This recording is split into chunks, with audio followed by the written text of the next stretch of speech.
რეჟიმს ეშინია თავისუფალი ინდივიდის. ეშინია მათი, ვინც კითხვებს სვამს, ამ კითხვებზე პასუხებს ეძებს. ეშინია მათი, ვინც ფიქრობს, არჩევანს აკეთებს და თავის პოზიციას ართმობს. რეჟიმი აღწევს ყველგან. ანადგურებს ყველაფერს, რაც შეიძლება მისთვის საფრთხის შემცველი იყოს. საძირკველშივე ანადგურებს თავისუფლების ნებისმიერ გამოვლინებას. გამონაკლისი, რა თქმა უნდა, არც უნივერსიტეტია.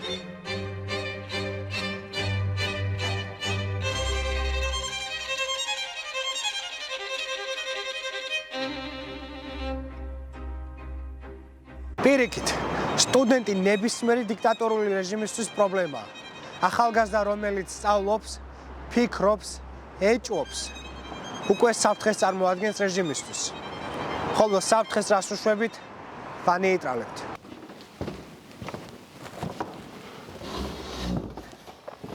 სკოლის დასრულების შემდეგ უნივერსიტეტი გესახება ადგილად, სადაც იპოვი თანამოაზრეებს, მეგობრებს, თანამებრძოლებს. იპოვი პასუხებს კითხვებზე. მაგრამ რეჟიმს განსხვავებული მიზნები გააჩნია. ზოგიერთი სტუდენტი ვერ ეგუება შეზღუდვებს. მასში იბედება იდეები, სუნთქავს პროტესტი. ის ვერ ეგუება, რომ სიმართლე შეიძლება აკრძალული ხილი გახდეს.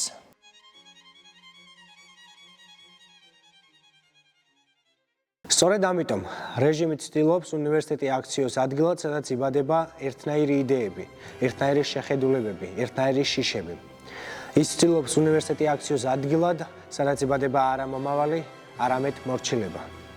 და მაინც თითოეული სტუდენტი არის ბზარი ამ სისტემაში.